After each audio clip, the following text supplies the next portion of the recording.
오늘 창세기 13장 5절에서 15절까지 말씀으로 아브라함의 선택에 대해서 함께 은혜를 나누겠습니다.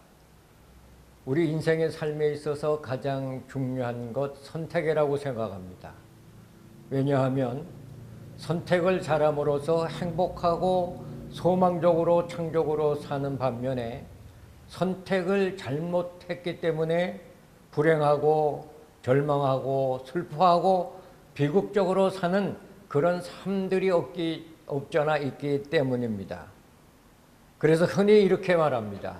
인생에 있어서 선택의 세 가지가 중요한데, 첫째는 배우자 선택이고, 두 번째는 직장 선택, 세 번째로 종교 선택이라고 말합니다. 자, 이 세 가지 선택은 우리 인간에 있어서 필수적인 선택으로서 잘함으로 인해서 그의 생애가 빛날 수가 있고, 잘못 선택함으로 인해서 어두워질 수가 있다고 하는 말입니다. 요즘 우리는 가정의 어려움을 볼 수 있습니다. 배우자 선택에 문제가 없잖아 있기 때문이죠. 직장 선택도 마찬가지입니다. 우리가 직장을 어떻게 선택하냐에 따라서 우리의 삶이 윤택하고 풍부해질 수가 있기 때문이죠. 더 나아가서 종교 선택은 현재와 미래를 가름하는 가장 중요한 선택 가운데 하나라고 생각을 하는 것입니다. 자, 오늘 본문을 보면 아브라함과 롯이 목자들이 목초지와 물 때문에 다투는 그러한 현상을 보게 되는 겁니다.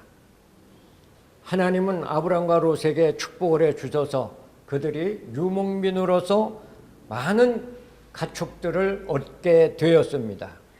근데 그들이 함께 더불어 살다 보니까 가축이 많아지니까 목초지도 부족하고 물도 부족하기 때문에 서로 목자들이 다투게 되는 모습을 보게 되었습니다. 이때 아브라함과 롯은 서로 이렇게 생각합니다.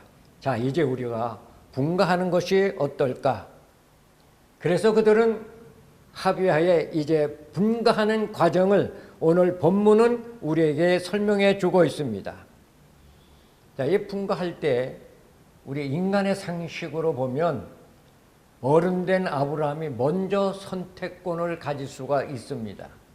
그런데 오늘 본문을 보면 아브라함은 그렇게 하지 않고 선택권을 조카 롯에게 양보하는 그런 미덕을 보여주고 있습니다.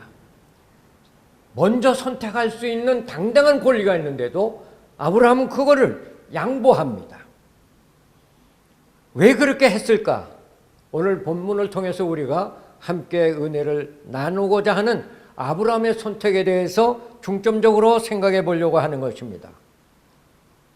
어떻게 보면 아브라함은 신앙적인 면에서 그러한 선택의 역사를, 주도권을 양보하지 않나, 그렇게 본문을 통해서 느끼게 되는 것입니다. 아브라함은 선택하는 데 있어서 항상 하나님 중심적 신앙으로 선택에 양보를 했다고 볼 수가 있기 때문입니다. 그렇다면 참 신앙은 어떤 것일까요? 저는 지는 것이라고 생각해 볼 수가 있습니다. 그럼 진다는 것은 어떤 뜻일까요? 희생하는 것입니다. 헌신하는 겁니다. 자기 마음을 비우는 것을 말한다고 하겠습니다. 그런데 롯은 아브라함이 선택권을 먼저 줬을 때 그것을 양보하지 않고 인간 중심으로 잘됐다, 이제야 내게 뭔가 할 수 있는 일이 열리겠다 생각하고는 그대로 주어진 선택권을 행사하는데, 롯은 인간 중심의 이기심, 욕심으로 선택함으로 인해서 그의 결과는 오늘 본문에 계속해 내려가 보면 결국 좋지 않은 결과를 얻게 되는 것을 보게 됩니다. 이제 본문 중심으로 좀 생각해 보려고 합니다. 창세기 13장 5절 7절에서 보면 이제 아브라함과 롯이 가축이 많았다고 그렇게 기록하고 있는데, 그 가축이 많다 보니까 자연적으로 목초지와 물 때문에 다툼이 일어나게 됩니다. 이것을 요즘으로 말하면 재산 싸움이라고 생각할 수가 있습니다. 여러분, 재산이라는 것이 무엇일까요? 우리가 먹고 편리하게 사는 하나의 수단에 불과한 것인데, 이 재산 때문에 요즘 얼마나 사람들이 갈등 가운데서 서로 다투고 서로 경쟁하고 서로 물고 뜯고 하는 그런 어려운 모습을 보여줍니까? 심지어는 부부도 싸우고 부모 자식 간에도 고소하고 참으로 어려운 상황들을 많이 보게 됩니다. 그래서 서로 불목하며 살아갑니다. 재산 때문에 불행하게 사는 사람들이 세상에는 없잖아 많다고 하는 것을 우리는 기억합니다. 재산이 많아서 행복할까요? 물론 그렇게 생각하는 사람도 없잖아 있습니다. 그러나 재산이 많기 때문에 행복한 것은 절대 아니라고 성경은 우리에게 가르쳐주고 교훈한다고 볼 수가 있습니다. 우리가 잘 아는 오프라 윈프리라고 하는 미국의 흑인 여성 방송인은 아주 자수성가한 사람입니다. 그의 프로그램은 많은 사람들이 시청합니다. 어떻게 보면 그의 시청은 200만, 또 전 세계적으로 시청을 한다고 그렇게 보고 있습니다. 한 번은 그의 프로그램에 선착순으로 온 사람 200명 딱 잘라가지고 선물을 했는데, 여러분 무슨 선물을 한 줄 아세요? 독일제 복스바겐을 한 대씩 다 줬다는 겁니다. 그만큼 재산가입니다. 그는 그 재산을 자기만 가지고 쓰는 게 아니라 그렇게 많은 사람들 앞에 혜택을 주고 있다고 하는 겁니다. 그에 져서 이것이 사명이라고 하는 자서전에 보면 그는 이렇게 말합니다.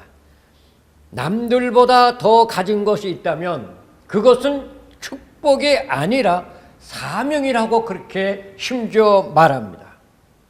이런 사명을 가진 사람은 재산 때문에 싸우지 않습니다.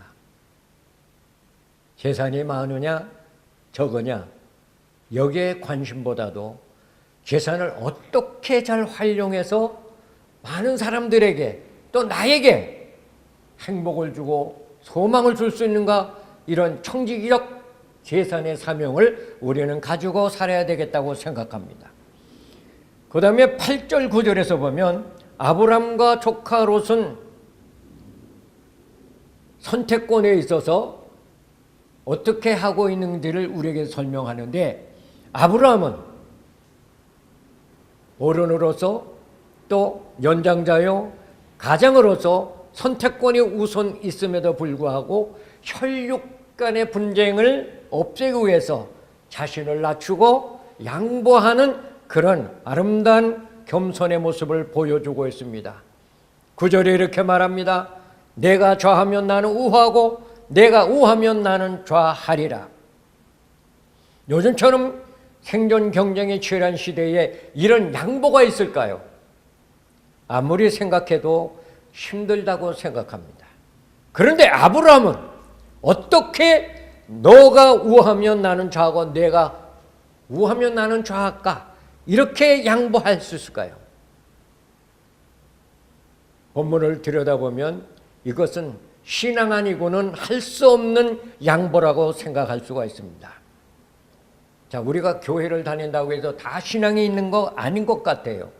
왜냐하면 신앙의 종류가 다양하지만 어떤 사람은 어설픈 신앙을 갖고 살아가고, 어떤 사람은 회의적인 신앙을 갖고, 어떤 사람은 형식적으로 살고, 어떤 사람은 진짜 믿습니다. 과연 우리는 어떤 신앙으로 살아갑니까? 진짜 신앙, 참 신앙만이 아브라함과 같이 재산의 최고의 가치를 두고 있지 않고, 재산이란 세상 사는 동안 편리하게 살도록 도와주는 수단이라고 하는 것을 확신하고 재산을 좀 더 가치 있게 사용하고자 하는 이러한 사람, 이 신앙이 성숙한 신앙이 아닐까 생각해 봅니다. 오늘날 우리들의 교회 안에 신앙을 우리가 보면 이상하게 재산 많은 사람들, 사회적으로 성공한 사람들은 대접을 하고 인정하고 알아주는 그런 경향으로 흘러가는 안타까움이 없잖아 있습니다. 돈 없고 출세 못하고 별것도 아닌 사람들은 믿음이 있어도 인정받기가 너무 어려운 그러한 오늘의 교회 상황이 아닌가도 생각하는 것입니다. 왜 그럴까요? 모든 사람들의 마음속에 재물, 돈, 재산이라고 하는 이것이 너무 꽉 차 있기 때문에 여기서 자유롭지 못하기 때문에 그런 경향이 오지 않았나 생각합니다.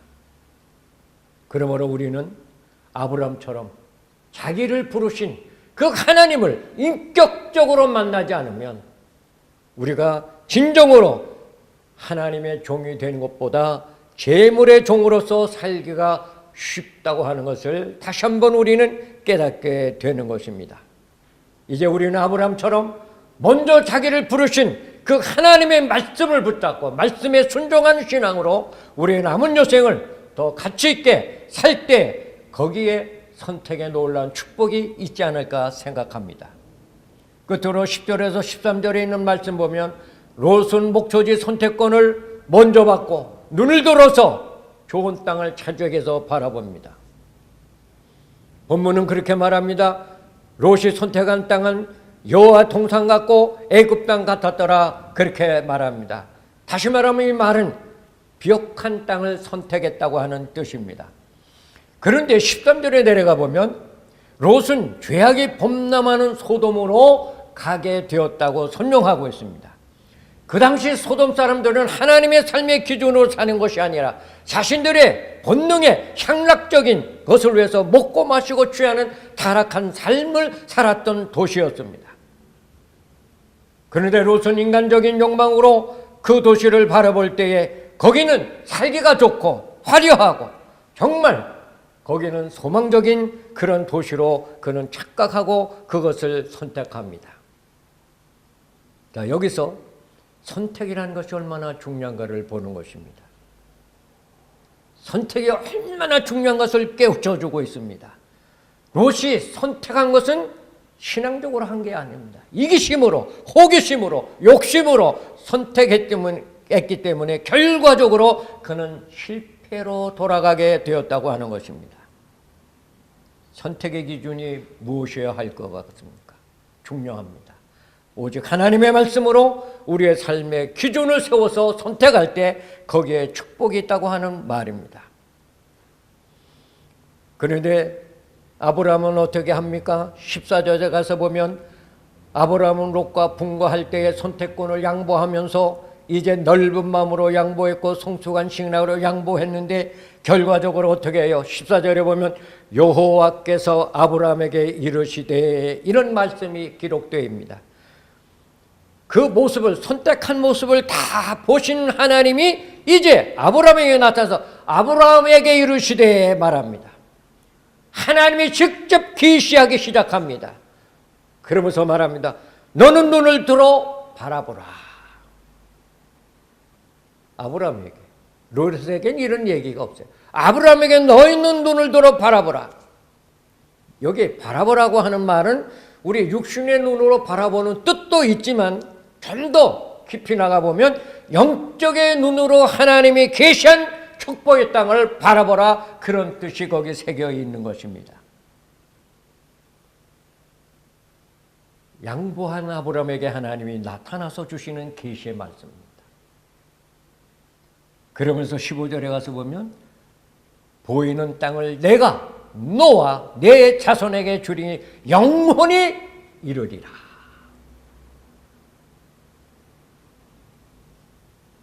이렇게 선택의 결과에 따라서 아브라함과 롯은 하늘과 땅 차이가 됐다고 하는 것을 오늘 본문에서 우리에게 보여주고 있습니다.